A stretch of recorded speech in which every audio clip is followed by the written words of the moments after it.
On va d'abord s'attaquer au sujet de notre, webinaire d'aujourd'hui, donc le SEO à l'international, comment construire votre stratégie. Je suis, donc Valérie Malbruno, responsable commerciale chez Version Internationale. Version Internationale étant une agence de traduction qui existe depuis 30 ans et qui a depuis, cette période, de nombreux clients à travers le monde. Et je vais présenter ce webinaire avec, Choky. Choky, je te laisse te présenter. Bonjour à toutes et à tous. Donc, comme l'a dit Valérie, nous allons aborder les points essentiels sur lesquels il est important de s'arrêter en termes de stratégie SEO pour le développement à l'étranger. Donc, je m'appelle Shaoki Souli, je suis expert SEO au sein de l'agence Spirit et membre aussi du pôle marketing performance de l'agence Spirit, composé d'autres experts également, SEA, SMA, etc. Voilà, alors l'idée de ce webinaire, en fait, elle est née, elle est consécutive à la rédaction d'un livre blanc qu'on a fait, je crois me souvenir en juin, sur le sujet. Alors pourquoi on a rédigé ce livre blanc? Parce qu'on a constaté que pas mal de nos clients et les vôtres et les nôtres, étaient et nos clients communs étaient un peu, perdus sur ce sujet ou en tout cas, il y avait pas mal de choses qui n'étaient pas très précises. Il y avait un peu d'angles morts et cetera donc la motivation de la rédaction de ce livre blanc est venue de là et puis dans la foulée, on s'est dit que le format, webinar pouvait aussi s'y prêter. Hem, on va s'attarder ici sur, des points qui vont être vraiment linguistiques, puis d'ordre technique, mais tout ça avec la trame et vraiment sous l'angle de la stratégie marketing et commerciale, puisque c'est bien de ça qu'il s'agit quand on lance une stratégie SEO pour qu'elle soit efficace. Alors si c'est d'accord pour vous, de toute façon, on va lancer un petit sondage peut-être en démarrant, pour avoir une idée juste de de ce que vous attendez, hein, de ce webinaire. Où est-ce que vous en êtes aussi, par rapport à ces questions de stratégie à l'international? Voilà, vous avez un petit moment si vous le voulez et puis on va rentrer dans le vif du sujet, en sachant qu'on va vous communiquer, éventuellement ces résultats, dans le courant du webinaire. Donc on a pensé commencer, par des données un peu macro qui peuvent être intéressantes parce que finalement on se rend compte que pour bien envisager sa stratégie de façon globale, il y a des données qu'il faut avoir en termes d'audience, de comportement, de contexte et d'usage. Choky, peut-être tu peux commencer. On va aborder cette notion de moteur de recherche et puis quelques-unes encore et puis après on rentrera, plus précisément dans le vif du sujet. Je te laisse, prendre la main, Choky. Oui, merci Valérie. Donc du coup, on peut pas parler de SEO sans parler des moteurs de recherche, forcément. Si on regarde ça d'un point de vue, macro, on constate, forcément que Google est en tête avec plus de 90 des barres de marché et si on reste sur cette vue-là, on est tenté de se dire qu'on va optimiser ses pages et son référencement naturel exclusivement pour Google. Mmh. Ce qui peut être préjudiciable puisque si on fait un zoom sur des pays comme la Chine ou la Russie, ils ont pas en place d'autres moteurs de recherche qui prennent des parts plus importantes et dans ce cas-là, il faut bien, faire attention à l'optimisation, sur, le moteur de recherche en question. Mmh. Donc là, par exemple, la Chine, vous avez Baidu, et le fonctionnement, même s'il est équivalent, à celui de Google, il y a des petites subtilités, qu'il faut prendre en compte. Sur la Chine, il y a même Heu, des licences, j'avais vu, Shoky, qui, te permettent d'optimiser ton site quand tu passes par le ministère de l'économie. Donc il y a ouais, même des c'est petites astuces comme ça. Donc il y a vraiment des choses très particulières, voilà, il effectivement, y a des choses particulières en et il dehors de faut l'algo. Mmh. vraiment voilà, faut vraiment se renseigner sur le moteur de recherche, du pays. En parlant du fonctionnement, je vais faire simplement un rapide rappel, de comment fonctionne un moteur de recherche. Le moteur de recherche va envoyer des robots, donc ils vont crawler, les pages, du site à la recherche d'informations. Ils vont collecter toutes ces informations et les stocker dans les bases de données du moteur de recherche. Une fois que ces données ont été stockées, le moteur de recherche va les indexer en lançant, son algorithme. Donc, heu, une fois, ça fait, il va les restituer, après, auprès des internautes suivant les requêtes, qu'ils vont taper. Donc ce qu'il faut bien comprendre, c'est que les requêtes qui vont être restituées sont restituées, par rapport aux mots-clés, mais aussi par rapport aux intentions, de recherche, donc ce qui peut être très important et c'est, quelque chose qu'il faut prendre en compte dans la stratégie SEO. C'est sûr, la magie du moteur de Mmh. recherche. On peut parler aussi des usages numériques. Alors, on va pas développer l'ensemble des chiffres qui sont là. Moi, j'en retiens 2 qui peuvent être vraiment importantes. C'est cette notion, alors c'est pour les gens qui sont sur du e-commerce, effectivement un peu plus sur du B2B, mais bon, il y a quand même, des choses tout à fait pas enfin, qui sont pas comparables. 55 des ventes à partir de sites e-commerce, donc c'est important, mais ça veut dire que quasiment l'autre partie, la majorité, enfin pas la majorité reste sur, les sites e-commerce, mais une grande partie et je pense que ça va bientôt se pondérer, reste sur les marketplaces. Donc ça, c'est important de le comprendre quand on a une stratégie de vente en ligne à l'étranger. Il y a des pays sur lesquels, notamment la Chine, Alibaba, je crois, représente, quasiment 80 du commerce en ligne. Autre point important aussi, c'est cet usage, des mobiles à 92 et ça forcément, c'est quelque chose, d'important à prendre en compte dans votre stratégie. D'ailleurs, je crois, bah, peut-être, Chouki, tu peux repartir sur cette impression des mobiles et sur, l'usage qui en est fait par rapport aux différentes stratégies, en fait. Oui, bah, de toute façon, même si les conversions se font toujours majoritairement par ordinateur, avec l'arrivée du smartphone, le mobile prend de plus en plus, de place, dans le quotidien. On a tous un téléphone et on va l'utiliser, notamment pour faire des recherches ou aller sur des applications. Donc, au niveau des applications, celles qui sont majoritairement utilisées, bien sûr, c'est les réseaux sociaux et ça dans la plupart, des pays. Donc, il faut vraiment adapter sa stratégie, au pays et donc, prendre en compte, les réseaux sociaux du pays pour créer du lien vers le site internet, soit en créant des pages sur ces réseaux sociaux, soit en contactant des influenceurs, faire de l'affiliation pour Mmh. augmenter la notoriété. Mais ça, je crois que Valérie va nous en Ouais, reparler un peu plus tard. ouais. Toujours dans le but d'augmenter sa notoriété, on peut se positionner sur des mots-clés, de proximité. C'est par exemple en ayant une boutique, ou un service à proximité, vu que les recherches, sont très importantes, ça permet, de pouvoir ressortir dans les résultats et de rediriger les personnes vers, notre site internet. Donc la plupart des recherches se font forcément, dans la langue, du pays. Donc là, Valérie va nous expliquer un peu plus en détail. Ouais, on peut effectivement, ah! Bah, non, hop! Et voilà. Les recherches dans sa propre langue, donc ça effectivement, c'est un chiffre qui est important à connaître. On sait aujourd'hui que 76 des internautes naviguent sur internet dans leur propre langue.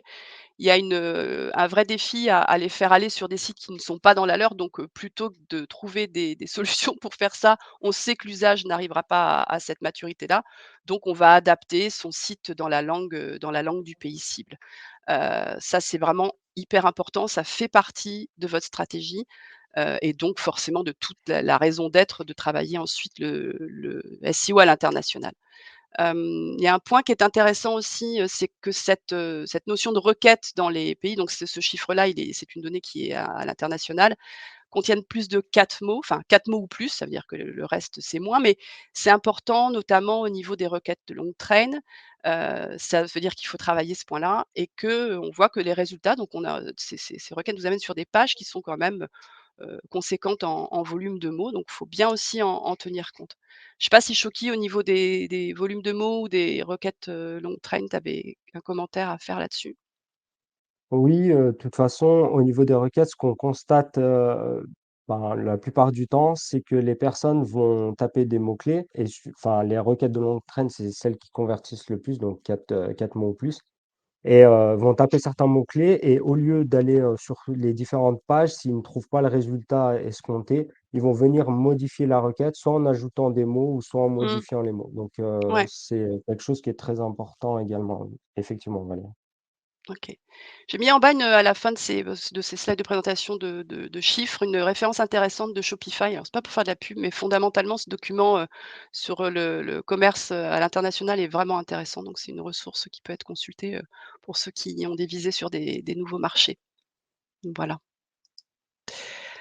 Alors, avant d'attaquer sa stratégie à proprement parler SEO, quand on a décidé de développer son produit ou son service à l'étranger, il y a des points qui sont à valider, des choses qui sont à proscrire et ça, faut bien les connaître en amont parce que ça vous évitera de partir dans une mauvaise direction et de courir à la catastrophe, puisqu'il y en a parfois. Il y a cette notion que nous on a en localisation, en traduction qui s'appelle la localisation. Donc on part du principe qu'au-delà de la traduction du mot à mot, parce qu'on ne fait jamais une traduction de mot à mot quoi qu'il en soit, mais on va adapter en fait ce texte, ce contenu à notre cible et cette cible, elle a une culture avec des pratiques qui sont plus ou moins, éloignées des nôtres en fonction du pays et donc ça veut dire que votre stratégie marketing, elle a besoin d'être adaptée. C'est-à-dire qu'il y a des codes couleurs qui passent pas dans certains pays, il y a des visuels qui ne passent pas dans certains pays et bien sûr, il y a des messages qui sont plus difficiles aussi à faire passer. Votre nom aussi peut avoir une consonance malheureuse, alors ça c'est dans le pire des cas, ou alors ne rien signifier du tout. Donc ça c'est important de réfléchir à ça. On peut donner comme exemple, celui de Blablacar qui avant s'appelait, c'était covoiturage.com, et au moment où ils se sont implantés dans des marchés, étrangers, ils ont changé ce nom qui a beaucoup plus de résonance. Bon, je crois que par ailleurs ça faisait partie, c'était à un moment où ils changeaient leur système de monétisation, mais voilà, enfin c'est pour dire qu'il faut une réflexion, à ce niveau-là, que c'est assez important de la mener. Donc, et tout ça pour dire que votre stratégie ne se transpose pas et qu'il faut l'adapter. Alors si vous avez des stratégies et que vous êtes sur des marchés, européens limitrophes et cetera, il y a plus de chances que ça colle, mais pas forcément, il y a quand même des usages qui peuvent varier. Alors comprenez les usages. Oui, c'est pour ça qu'on est rentré, dans ce développement, de sujets sur les usages, parce que il faut les connaître. C'est-à-dire vous allez pas il va falloir vous adapter en fait aux pratiques locales. Est-ce qu'ils sont vraiment, avec une utilisation très forte, alors pour revenir juste sur les réseaux sociaux, de TikTok par exemple ou d'autres choses? Est-ce que, le l'UX design de votre site correspond à la langue? Est-ce que la pratique elle est vraiment adaptée? Voilà, toutes ces questions, elles sont vraiment importantes à poser. Parallèlement à ça, on a aussi, bah, typiquement, voilà, ça c'est un exemple sur la carte bleue et les usages. L'ACB, elle est pas utilisée, partout, et à la Chine, effectivement, on paie, en cash, à la livraison. Je crois que c'est valable aussi en Allemagne et dans d'autres pays. Donc voilà, on pense à tous ces points-là. Globalement, on va essayer de localiser l'expérience. Ça veut dire que finalement, la personne quand elle est sur votre site, elle doit pas penser que vous venez d'un autre coin du monde quoi, en quelque sorte. Que vous êtes vraiment vous avez vraiment intégré sa culture, son environnement et ses préoccupations. On va revenir aussi sur cette notion particulière qui est liée aux mots et aux sonorités. C'est ce que je disais tout à l'heure, vous pouvez avoir un nom qui ne passe pas, mais vous pouvez aussi avoir une traduction qui ne passe pas du tout parce que le mot a été mal traduit ou mal adapté en tout cas. Bon, on a des références en traduction, on en a, des pelletées, c'est d'autres plus croustillantes les unes que les autres.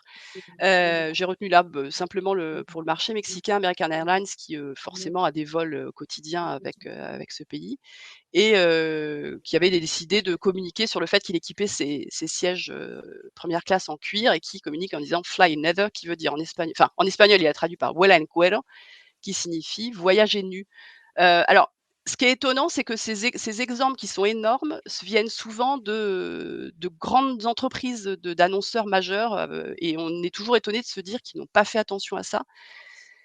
C'est toujours assez surprenant, je pense pas que American Airlines avait dans une intention cachée de faire du vol nudiste, mais bon, je ne sais pas. Voilà, enfin c'est des problèmes enfin après c'est vraiment préjudiciable pour votre marque, quoi. Plus largement, on a cette notion de culture aussi, où on peut faire aussi des gaffes, alors plus on s'éloigne de la culture, de notre culture, de la culture qui nous est propre, plus on a de chances de tomber dans le panneau. Alors pareil, c'est quand même une marque, quand même, de renom, Dolce& Gabbana, on peut imaginer qu'ils sont bien accompagnés. Malgré tout, ils ont, fait une bourde, énorme avec leur, campagne qui précédait en fait un défilé à Shanghai où il y avait, 1 400 personnes triées sur le volet à invitées et ils ont fait précéder cet événement-là de petits films, comme ça où on montrait une jeune chinoise, donc habillée en Dolce& Gabbana très vraisemblablement, manger une énorme pizza avec des baguettes et puis la même chose avec des spaghettis à la bolognaise. Ça a été un flop, un tollé. Les Chinois se sont déchaînés sur les réseaux sociaux. Ça a été contre-productif pour la marque qui a perdu, beaucoup d'argent sur ce coup-là et les frères, Dolce& Gabbana ont même dû présenter des excuses publiques. Donc on teste son branding en amont. J'insiste bien là-dessus, on n'est pas dans le cœur du SEO, mais on est vraiment sur votre stratégie, sur votre plateforme de marque et ça, faut vraiment pas éviter les impairs. Donc vous adaptez vos messages. C'est-à-dire que là, on est vraiment sur une problématique à proprement parler, marketing. Nous, dans la traduction, dès qu'on s'attaque à des textes qui sont porteurs de messages, qui sont marketing, qui sont assez écrits, qui font des références et cetera, un peu littéraires ou des références à des points, plus culturels, on passe par la transcréation. La transcréation, c'est à la fois de la traduction, mais ça demande aussi des talents de concepteur-rédacteur parce qu'il faut qu'on restitue l'esprit, de vos contenus. Ça, c'est très important parce que il faut pas tomber à côté de votre audience, quoi, parce que vous pouvez complètement, ne pas matcher finalement avec ce qu'elle peut attendre. Donc on évite en amont de construire des stratégies de communication qui sont trop connotées. Sauf si on peut vraiment les adapter dans chacun des pays, parce que sinon c'est difficile à adapter. Alors quand on a les moyens, effectivement, on peut les localiser aussi en reprenant les codes locaux. C'est ce qu'a fait Uber, donc Uber a les moyens. On sait que c'est une entreprise américaine et là pour le coup, Uber Eats, ils sont venus sur le côté, quasi plus en plus que côté, culture locale, quasiment franchouillard, quoi. Donc c'est assez fort, quoi. Donc vous pouvez ça, la localisation, c'est aussi ça. Alors évidemment, en amont, dans toute stratégie marketing, on va travailler ses personas. Je pense que l'ensemble d'entre vous, connaît un petit peu le principe. Donc, on est sur un profil type de la personne à laquelle on veut s'adresser, à laquelle on veut vendre son produit ou son service et on essaie de la qualifier par rapport à des pratiques, à des besoins, des peurs et cetera. Donc ces profils-là, vous les faites dans votre marché local, mais il faut les refaire dans vos marchés cibles parce que, bah, on n'a pas affaire aux mêmes personnes. On peut pas copier-coller en fait, son persona, d'un pays à l'autre. Il y a la notion de questionnaire dans le pays cible, si on a les moyens de pouvoir, comme ça, lancer des questionnaires pour bien cibler le profil de son persona, ça peut être pas mal. Et puis après, Alors, en proprement parler sur les motivations, pardon, je finis juste sur non, les non, mais vas-y, motivations vas-y. Mmh. sur les anticipations de requêtes, c'est-à-dire que plus on le connaît, plus on peut anticiper effectivement, les requêtes et les recherches dans les moteurs. À toi, pardon. Ouais. Vas-y. Ouais, je voulais juste rebondir sur ce que tu disais parce que ça me faisait penser du coup à certaines à une anecdote où de toute façon quand on demande, à quelqu'un, quelle est votre cible clientèle ou quel est votre persona, la personne nous répond en général: «Je veux vendre à tout le monde». Mmh. Mais, en fait, ceux qui achètent, ce sont vos personas. Donc ça, c'est, une partie très importante, qu'on fait, sur les ateliers. C'est la base, de toute façon de la stratégie et ça en plus de ça, ça va appuyer l'étude, lexicale, au niveau Mmh. du SEO. Mmh. Oui, c'est un exercice parfois qu'on peine à faire alors qu'en fait on se rend compte qu'il est, très porteur, très porteur. Alors ensuite, le SEO. Alors à la base déjà dans votre stratégie en général, vous allez avant de lancer votre produit ou votre service, vous allez tester en fait, grâce au SEO, la pertinence de ce que vous allez proposer. C'est toute la partie qu'on appelle, search marketing. Vous allez pouvoir identifier des mots-clés, récupérer des tendances, des études de volumétrie, voir si, ces tendances de requête, elles sont à la hausse ou à la baisse. Alors tout ça, vous pouvez le faire avec, les outils du marché. Alors Google Ads a un petit peu, ça a un peu changé au fur et à mesure du temps, bah, ils préfèrent, donner des fournir de la donnée, à des gens qui ont des comptes et qui ont dépensé déjà pas mal d'argent dans les ads. Google Trends permet quand même, de voir aussi les tendances haussières et baissières, mais voilà, il y a quand même pas mal d'outils aujourd'hui qui permettent ça et le faire à l'étranger, c'est hyper important aussi, quoi. On peut avoir des surprises, on peut être, redirigé aussi sur une façon de communiquer différemment sur le produit qu'on lance. Et puis après effectivement tout ça repose sur une étude lexicale complète et solide que vous avez faite en amont. À la fois dans le source, donc quand je parle de source, hein, c'est toujours votre langue de départ et bien sûr qu'on va adapter, aux cibles. L'autre point qu'on fait aussi, basiquement quand on lance son produit ou son service, on va pouvoir benchmarker grâce au SEO, savoir si vos concurrents alors quels sont vos concurrents? Alors souvent on a une idée de qui est son concurrent, donc c'est bien d'ailleurs de les lister. Vous listez plusieurs de vos concurrents et puis vous allez analyser chacun de leurs sites. Ça vous permet, de voir effectivement quel est leur trafic, est-ce qu'ils ont investi dans des ads, comment sont structurées leurs pages et cetera. On réussit à avoir beaucoup d'informations aujourd'hui, hein, avec les outils du marché. On peut avoir, je sais pas, je pense à TextFocus, WebRank, des outils comme ça qui permettent de récupérer des données vraiment intéressantes. Ça permet effectivement de voir comment ils sont positionnés et puis de s'en inspirer. C'est pas qu'on copie, c'est qu'on regarde un petit peu ce qui se fait pour, réussir de son côté à mettre tout ça dans un checker et à récupérer ce qu'il y a de mieux.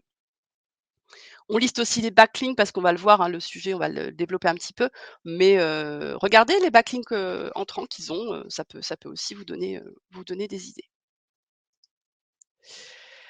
Alors on va rentrer un petit peu plus sur le focus, linguistique et traduction.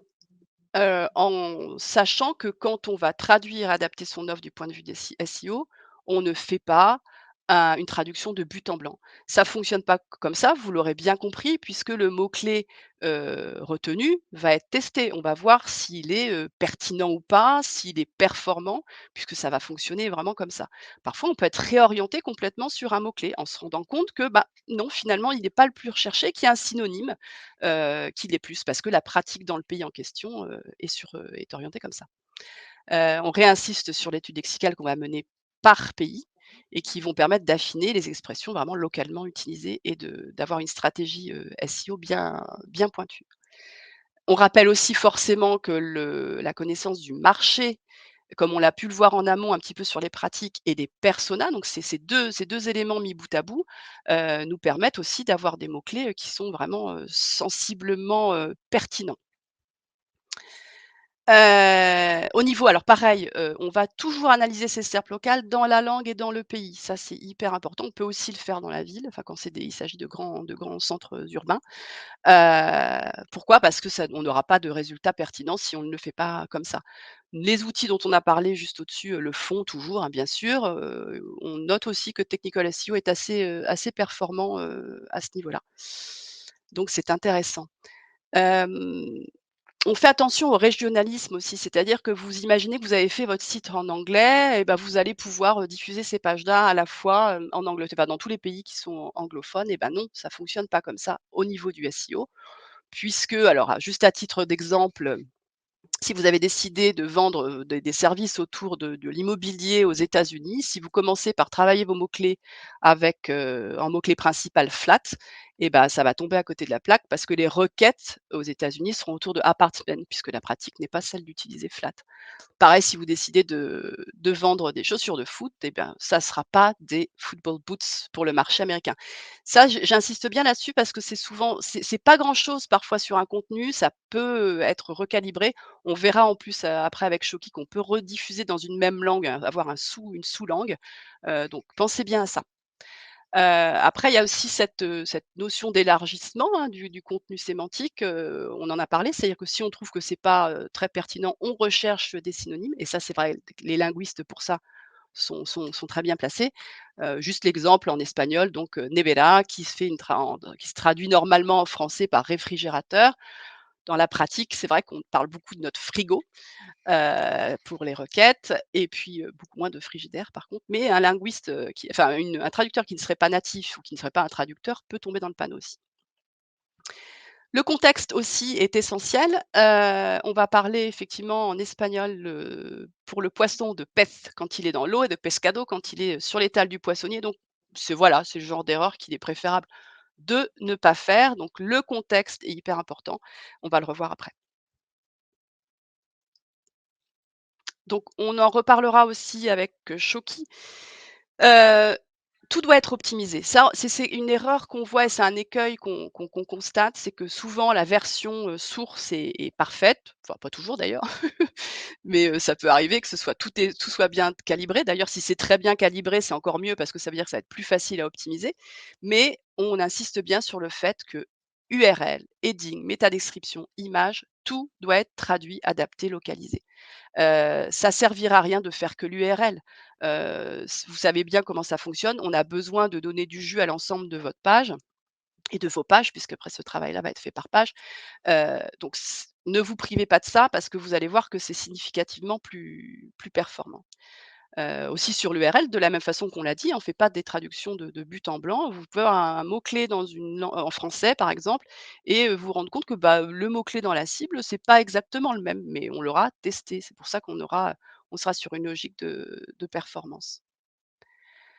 On rappelle la traduction automatique. Alors, on sait que c'est très tentant la traduction automatique. On voit nous-mêmes qu'il y a des résultats qui sont tout à fait convenables. Les agences de traduction utilisent la traduction automatique aujourd'hui, il faut le savoir. Par contre, on fait toujours passer un ou 2 linguistes dans la foulée.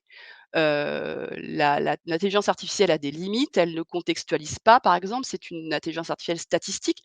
Même si aujourd'hui on a des approches qui s'appellent, les neuronal machines où on a des choses qui commencent à être un petit peu plus fines, mais il y a des contenus pour lesquels ça peut être toléré, pour tout ce qui est marketing, tout ce qui va être porteur de messages et cetera, on évite. On n'aura pas de caractère dans ce qu'on a écrit, ça va être quelque chose d'un peu mort. Alors ça peut fonctionner au niveau juridique par exemple, mais pas au niveau marketing et vous aurez bien compris qu'au niveau, SEO, ça peut pas fonctionner non plus puisque une nouvelle fois, on va tester. Donc la traduction automatique ne fonctionnera pas.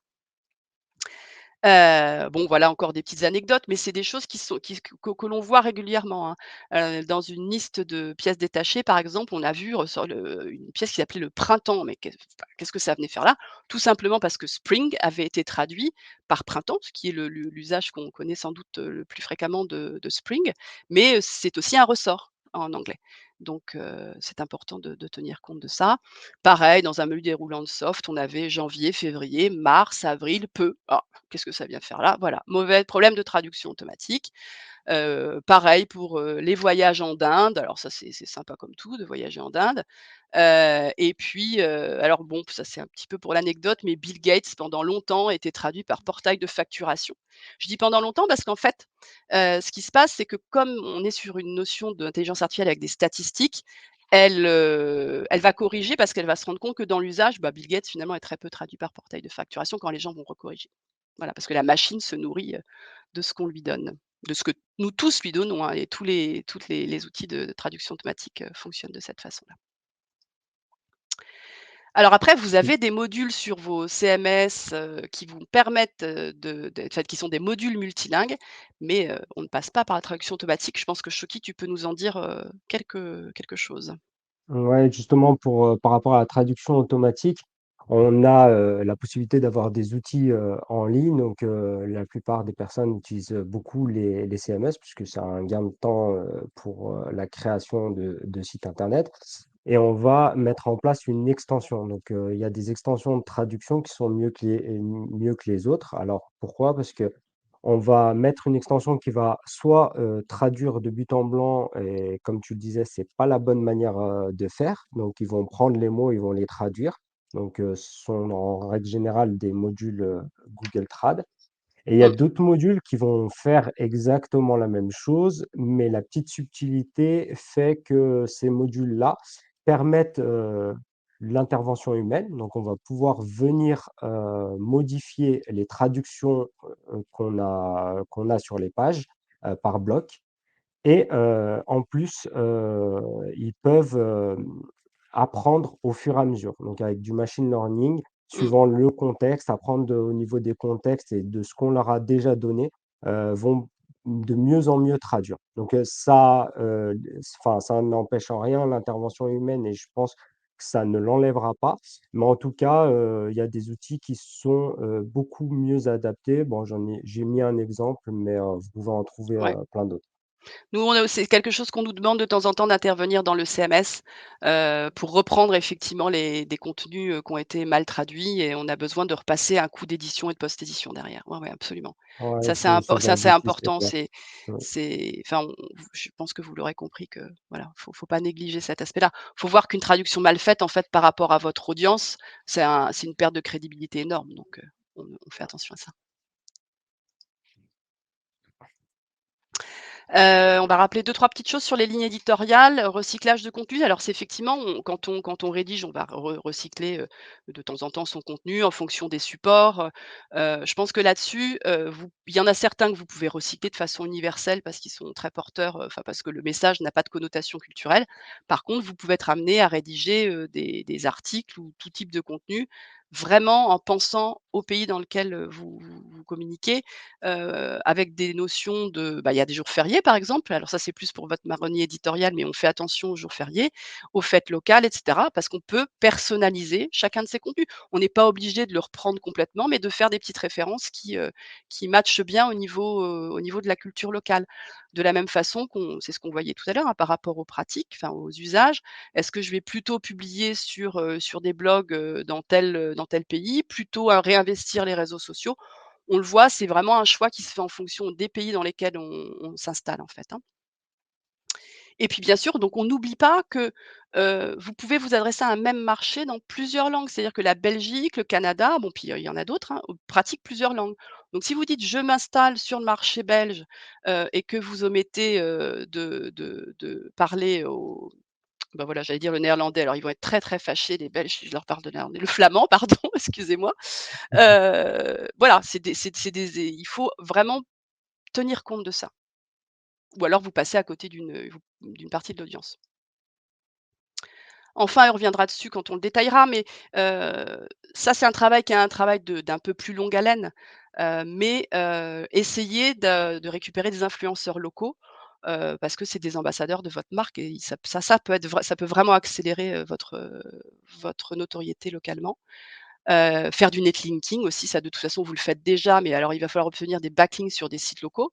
De qualité, j'insiste bien sur la qualité parce qu'on va pas, mettre des backlinks partout parce que ça va vous desservir de toute façon à moyen et long terme. Vous faites des échanges aussi avec des liens, des échanges de liens pardon sur des sites locaux. Alors, choisissez des sites qui vous ressemblent quand même parce que si vous êtes sur des sites, qui ont pas tout à fait les mêmes valeurs que vous, qui ont pas forcément une bonne image de marque, faut faire attention. Vaut mieux en faire peut-être un peu moins à ce niveau-là, mais vraiment de la qualité et c'est la même chose sur le blogging, c'est-à-dire vous pouvez publier des articles sur les blogs d'autres, de certains de vos partenaires, mais qui ont à peu près le même, peut-être des personas un petit peu similaires et puis, surtout un système de valeurs et qui vous correspond. Voilà pour cette partie-là qui est peut-être plus, linguistique, SEO et marketing. Choky, bah, écoute, peut-être que tu vas pouvoir, nous parler un peu de plus de technique, puisque la technique est aussi très importante dans cette dimension, de déploiement international. Ah oui, enfin, la technique, oui, c'est une des parties du SEO. Donc là, on a vu, tout ce qui était contenu. On a également parlé des backlinks et moi, je voulais parler un peu du côté technique, de la chose avec, différentes parties. Donc, là, il y a pas que ça, hein. Les points sur lesquels, je vais m'arrêter Mmh, et les points que je vais aborder sont les points qui, selon moi, sont les plus importants, mmh. à travailler au niveau du SEO international. Ça vous empêchera pas de travailler, les autres points SEO, bien entendu. Heu, Quand on est dans la création d'un site internet, la première chose qu'on va faire, c'est le choix, du nom de domaine et de l'hébergement. Donc juste, un petit tips, comme ça, séparez bien, lors de votre choix de mots-clés ou de marques, les différents mots par, un tiret, ça sera plus lisible. Donc, comme je disais, la première chose, donc, c'est le choix du nom de domaine et de l'hébergement. Donc là, on a 3 solutions principales qui permettent, de faire ça. Donc il y a pas de bonne solution et de moins bonne solution. Il faut vraiment adapter Mmh. votre stratégie selon vos ressources et ce que vous souhaitez faire. Donc là, on va les détailler, une par une. Alors au niveau de la première solution, donc on est sur le top level domaine, ou domaine principal. Donc la structure, c'est simple, hein, c'est, votre nom de domaine suivi de l'extension de pays, donc qui donne, tout de suite, le pays dans lequel on est. Et ça, on peut le décliner dans tous les pays, cibles. Donc c'est une bonne solution si vous souhaitez, avoir des sites indépendants les uns des autres et également si vous avez, des ressources, humaines et financières, adaptées parce que c'est quelque chose qui demande beaucoup de temps Mmh. et d'argent. La deuxième solution, c'est la solution du sous-domaine.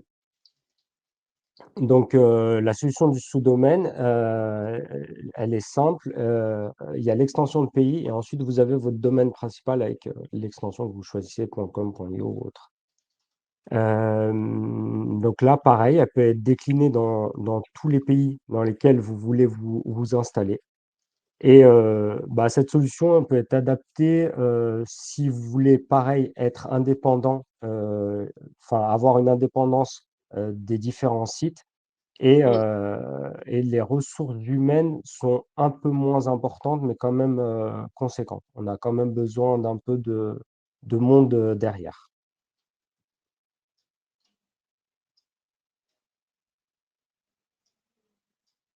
Et la troisième solution, donc que je voulais vous présenter également, c'est la solution des sous-dossiers. Donc, vous avez votre nom de domaine et ensuite vous avez l'extension de pays en sous-dossier. Donc elle peut être déclinée pareil sur tous les pays, cibles, donc vous pouvez rajouter l'extension que vous souhaitez. Donc, cette solution est plus adaptée quand on a une équipe, réduite et de ressources financières, limitées puisque au final on n'a qu'un seul, site à gérer au niveau de la maintenance et de la gestion. Et la chose que je voulais aussi partager avec vous, puisque comme l'a dit Valérie, on peut mixer, les solutions. Donc on peut avoir, la possibilité de mettre la solution que je vous ai présentée en 1 et en 2 et mettre derrière la solution 3. Pourquoi? Parce qu'il y a des pays comme la Suisse, où il y a plusieurs langues, ou la Belgique. Vous allez pouvoir mettre votre, pays, donc .ch et ensuite, ajouter l'extension de langue en Mmh. /fr/de/it comme, enfin décliné sur toutes les langues, du pays. Donc l'avantage, c'est qu'il y a un serveur unique et donc l'avantage, c'est d'avoir le serveur unique. Par contre, l'inconvénient, c'est qu'il y a un problème de temps de chargement et de bande passante et d'expérience du coup utilisateur. Mais il y a une petite, solution pour ça que d'ailleurs on n'avait pas présenté dans le livre blanc, mais que je voulais vous présenter ici. Mmh. C'est la solution du CDN. Donc, comme son nom l'indique, il va délivrer le contenu au plus proche de l'utilisateur. C'est-à-dire que votre site va être dupliqué, au plus proche de l'internaute qui en fait la demande. Donc, j'ai mis tous les avantages que vous pouvez trouver, ici et donc c'est soit une option, de l'hébergeur ou soit c'est compris dans l'offre. Mais de toute façon, ça sera toujours moins cher que de déployer Mmh. plusieurs serveurs, dans les différents Mmh. pays dans lesquels vous voulez vous installer. Donc voilà, donc une fois que vous avez choisi votre, nom de domaine, on peut passer, enfin votre nom de domaine et votre hébergement, on va pouvoir passer à la création du site. Et là, alors ça, c'est l'ordre dans lequel moi je le fais. Après, je vous impose pas de le faire. Vous pouvez regarder les points d'un ordre différent. Mais une fois que votre site est créé, moi, ce que j'aime bien regarder d'abord, ce sont, les robots. Donc ce sont des petits fichiers, les robots TXT et sitemap TXT sont des petits fichiers qui se trouvent à la source, du site internet. Donc le fichier robot TXT, comme son nom l'indique, c'est un fichier pour les robots du moteur de recherche et la première chose qu'ils vont faire, c'est qu'ils vont venir sur votre serveur et ils vont vérifier qu'on leur a pas laissé un petit message, dans ce fichier. Heu, on va permettre grâce à ça de leur donner des indications sur les, parties, où ils ont le droit d'aller et celles où ils ont pas le Mmh. droit d'aller. Donc, juste pour rappel, je vous ai remis la petite image du début, du fonctionnement des moteurs de recherche. Donc vous comprenez l'importance, du crawl des robots et de ce fichier. Donc ils vont arriver, ils vont indexer, tous les dossiers qui se trouvent sur le serveur et on peut leur donner une liste de liens, qui se trouvent dans le sitemap. Alors le sitemap, en français, la carte du site, va permettre de lister tous les liens du site et donc après, moi, je vous conseille toujours de faire un sitemap, hein. Si vous en faites pas, ça veut pas dire que Google va pas crawler votre site. Par contre, il va peut-être mettre un peu plus de temps. Ça va permettre de lui donner, enfin, de raccourcir le temps, de crawl, puisqu'il y a un quota à chaque fois de temps Mmh. passé sur chaque site et si le quota de temps est dépassé, il va passer à un autre site et il aura pas indexé tous vos liens. Donc là, c'est un gain de temps pour lui. Ça vous permet également de voir si vous avez pas d'erreur, de lien ou si vous avez pas oublié certaines choses. Donc là, ce sont des choses, qu'on fait, de manière générique au niveau du SEO et du coup, vous allez me dire pourquoi enfin, on en parle au niveau international. Donc la Mais pourquoi? seule, ouais, la seule petite chose, que moi je vous invite à très fortement à faire, c'est de faire un fichier sitemap par langue. Donc vous allez Mmh. lister tous les liens de toutes les langues, que vous avez par fichier et vous allez, les intégrer dans votre fichier robot.txt pour donner l'indication au robot déjà que vous avez plusieurs fichiers sitemap et qu'il faut qu'il les intègre dans son indexation et ensuite, il va pouvoir, aller sur chaque fichier indépendamment les uns des autres. Voilà pour le robot.txt et le sitemap.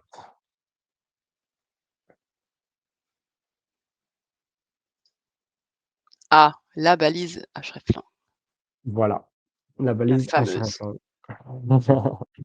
Alors là, on est passé, du côté du site. Alors là, on était sur le serveur. Là, on va plus rentrer dans la page Mmh. et donc les balises qui se trouvent en en-tête de page. Donc c'est pour ça, comme je vous dis, c'est mon ordre et après vous en faites ce que vous voulez. Mais moi, j'aime bien le faire dans cet ordre-là parce que je rentre dans le serveur, je rentre dans la page, je vais dans l'en-tête de page où là, je vais voir s'il y a la balise hreflang et cette balise hreflang est très importante puisque, c'est un attribut qui est spécifique à la traduction de langue.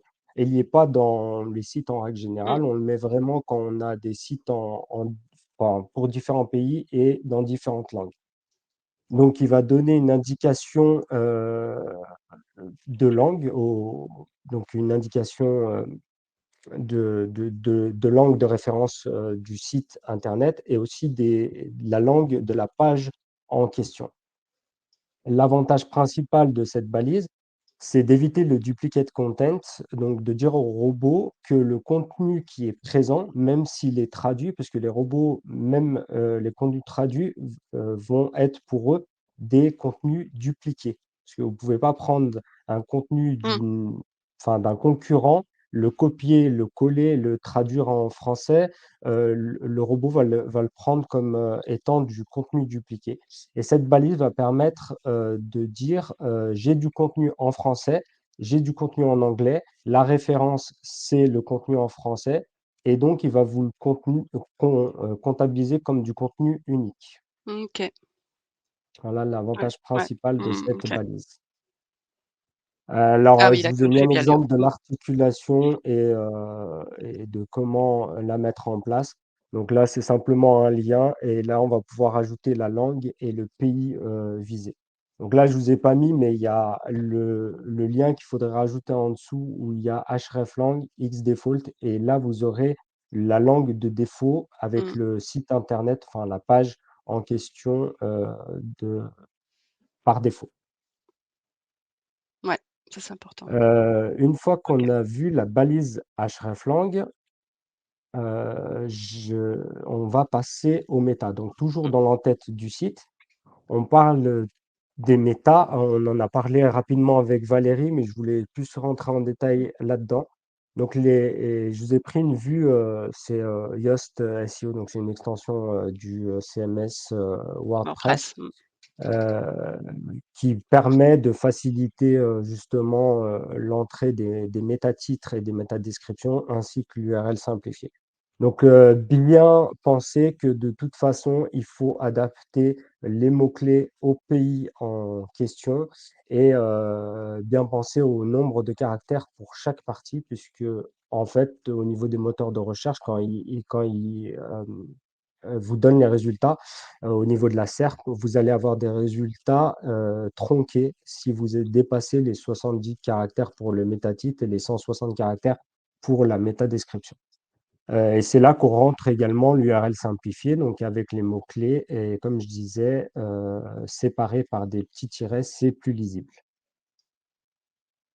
Je disais, attends juste, pour revenir, Oui. là-dessus, juste, pour nous les linguistes, quand ils vont devoir travailler les métadescriptions avec les réductions de caractères, enfin les limitations de caractères, c'est un exercice assez compliqué parce qu'on va pas pouvoir permettre une traduction, libre complètement puisque, par exemple, si on va vers l'allemand, il y a un taux de foisonnement de l'ordre de 20. C'est-à-dire qu'on prend 20 de volume de mots supplémentaires en moyenne, hein. Il y a des langues comme ça qui raccourcissent et qui d'autres qui grossissent.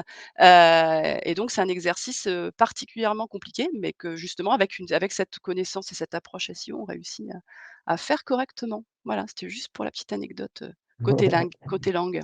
Ouais. Ouais, mais tu as raison parce que même en français, c'est compliqué, on est obligé Déjà d'aller à oui, déjà l'essentiel. parfois on se casse un peu la tête, pour ouais, exactement. Ouais, Donc on se casse doublement la tête. c'est Merci. ça. Je voulais, donc là, on rentre un peu plus, dans le site et au niveau des médias. Donc, il faut savoir que 18 des recherches, se font sur la partie images, des SERP et donc c'est une partie qui est pas négligeable et pour optimiser justement votre site à ce niveau-là, il faut remplir l'attribut alt de la balise image. Donc, elle sert, de toute façon à donner une information de l'image ou du lien vers Mmh, lequel, l'image, redirige. Elle permet aussi aux personnes malvoyantes, ou aveugles, d'avoir une information de l'image avec, des petits assistants vocaux. Donc si c'est pas dans leur langue, ils vont pas comprendre. Donc vaut mieux mettre des mots-clés dans leur langue. Ça permet donc de référencer l'image comme je l'ai dit et l'autre, chose très importante, c'est au niveau de l'image. N'utilisez pas les mêmes images dans tous les pays. Il y a certaines images qui vont avoir de mauvaises connotations comme l'a répété ouais. Valérie, Mmh mh. tout à l'heure et donc il faut vraiment, utiliser une image localisée, au en termes de couleurs et de visualisation. Donc je vous ai mis un petit exemple de comment s'articule l'attribut alt dans une balise image. Mmh. Donc c'est là où on va mettre les mots-clés. Mais avec les CMS aujourd'hui, vous avez une facilité pour pouvoir, la remplir, c'est dans certaines sections, de CMS. OK. Donc voilà un peu pour résumer. J'ai récupéré une petite image de SEMrush, que je trouve pas mal puisqu'elle résume assez bien, les points Mmh. essentiels, sur lesquels il faut s'arrêter en SEO. Donc comme je vous disais, ce que je vous ai montré, c'est vraiment les liens, les points importants au niveau, du SEO international. OK. Mais là, ça liste au moins enfin, tous les points à vérifier, en termes de référencement, que l'on soit en France ou à l'étranger. OK. Super. On va peut-être, je peux vous comme il y a le sondage, on n'en a pas reparlé, donc ça c'est bien, tout le monde a participé, c'est sympa quasiment. Alors, accroître ma visibilité internationale 8, tester mon marché étranger 8, baisser localiser, traduire mon site 25, développer un site dans un pays particulier 13 et travailler ma stratégie SEO multilingue 13 et 30 sur le reste. Voilà, bah, merci en tout cas d'avoir répondu. On va conclure avant les questions. Alors, je pense qu'on peut faire un résumé très rapide pour réussir votre stratégie SEO. Donc, avoir une structure technique de site irréprochable, c'est un peu ce que vient de décrire, Choky. Localiser tous les éléments, c'est ce qu'on a dit aussi, hein, on se rappelle, balises et cetera et cetera. Bien connaître la culture et les usages cibles, j'espère que le message est passé à ce niveau-là parce que c'est important. Confier les traductions à des linguistes natifs et travailler ses backlinks en partenariat avec les pays. Qu'est-ce qu'on peut vous dire sinon? Alors nous, bon, effectivement, Spirit et Version Internationale travaillent ensemble pour vous apporter des services, liés au SEO, parce qu'on a une bonne complémentarité. Plus concrètement, ça peut être, voilà, ce qu'on présente ici, des études lexicales dans votre langue source, des études de concurrence aussi, hein. C'est tout ce dont on a parlé qui fait sens, et qui permet de rapporter un peu de performance et puis après, bien sûr, cette adaptation, traduction, optimisation, dans les langues, cibles. Voilà. Et bah, écoutez, c'est à vous. On a déjà quelques questions. Alors, je vais regarder ça. Donc pour l'instant, on a une question. Alors, intéressant d'ailleurs. À quel niveau investir en SEO sur des pays étrangers peut-il remplacer des investissements lourds en création d'entités et recrutement des collaborateurs dans un pays cible? Alors ça, c'est vraiment une question vraiment intéressante parce qu'elle est stratégique pour l'entreprise et on voit bien qu'en termes de coûts, ça peut vraiment être significatif. Je serais tentée de dire, c'est ce qu'on a vu avant, il y aurait une partie, déjà, est-ce qu'il est vraiment pertinent de s'installer dans tel ou tel pays? Vous avez le moyen de tester avec ce qu'on a décrit, un petit peu précédemment. Heu, Ça remplacera pas un investissement sur une création sur place. Par contre, ça vous permet de valider ou pas cette implantation. Vous allez pas vous dire, enfin, personne ne fait ça, mais on regarde la carte du monde et puis on met le doigt dessus en disant: «Tiens, je m'installe ici». Non, c'est pas comme ça que ça se passe.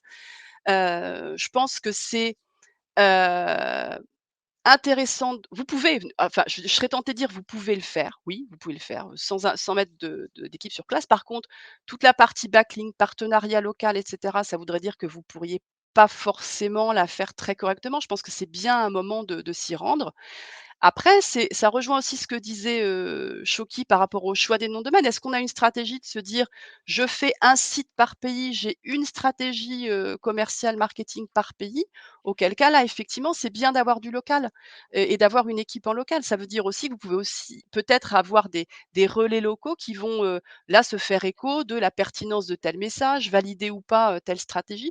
Donc oui, je pense que enfin, je dirais que l'un ne va pas sans l'autre de toute façon. Il y en a peut-être un qui précède l'autre, mais que globalement, on peut faire les 2. Je pense qu'il y a aussi une notion de timing, une notion de timing. Est-ce qu'on peut peut-être, retarder une implantation en essayant de travailler le plus possible, par le biais du digital? Oui, je pense que c'est possible. Après, je pense que c'est à la fois une question de moyens et une question de stratégie, interne.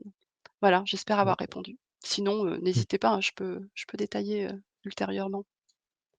Ouais, alors enfin, juste pour compléter un peu, Valérie, enfin, de toute façon, vous pouvez toujours investir en SEO de manière, locale avec, des entreprises, hein, prendre des sous-traitants, qui vont faire le travail et qui ont des contacts, à l'étranger, donc avec des traducteurs locaux. Donc, de toute façon, nous, c'est ce qu'on fait avec, Version Internationale, hein.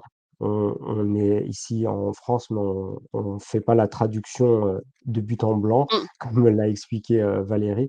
Donc, oui, effectivement, on peut investir ici ou alors, si vous avez les moyens de le faire, d'investir, sur le pays, en mmh, question, c'est quelque chose qui est bien de faire. De toute façon, l'enjeu, enfin, ce qu'il faut garder en tête, c'est qu'il faudra toujours quelqu'un qui va traiter la partie SEO, parce que c'est un métier à part entière, et quelqu'un qui va traiter la partie traduction et et localisation, ouais. a fortiori des natifs, hein, du pays, puisqu'il y a certaines, langues, enfin, la plupart des pays ont leurs propres us et coutumes et les langues ont leur propre, façon enfin de dire les choses. Donc, oui, effectivement, on peut le faire d'une manière ou d'une autre. Voilà, tout dépend des moyens que l'on a. OK. On n'a pas d'autres questions pour le moment. Allez-y, il est temps, il est temps de poser vos questions. Si, vous avez de toute façon, d'autres questions, des sujets à approfondir, besoin de conseils et cetera, surtout vous n'hésitez pas. On est là pour vous répondre. Vous allez recevoir donc, comme l'a notifié, Alice, le replay du webinaire, le livre blanc qui l'accompagne et évidemment, bah, vous n'hésitez pas, vous n'hésitez pas. J'attends encore un petit peu si j'ai, d'autres, Ouais, voilà, bon, bah, j'ai des ouais. retours. Merci, c'est clair pour cette présentation. Mmh. OK, Juste, parfait. je voulais simplement dire, si vous avez des questions, n'hésitez pas, hein. Moi, je Voilà, on a nos réponds, adresses, ouais, ouais, ouais. par mail, il y a pas de Pareil, souci, hein. On bien pourra sûr. vous répondre, assez facilement. C'est vrai que là, on a fait une présentation, le temps que vous digériez, peut-être, toutes ces informations, parce Oui, qu'il y a eu pas mal mmh, d'informations. en très peu de temps. Donc, le temps peut-être de digérer, il y a des questions qui vous viendront plus tard. Donc n'hésitez vraiment pas à le faire et on sera là pour vous répondre, sans problème. Oui, oui, on reste à votre écoute, avec plaisir.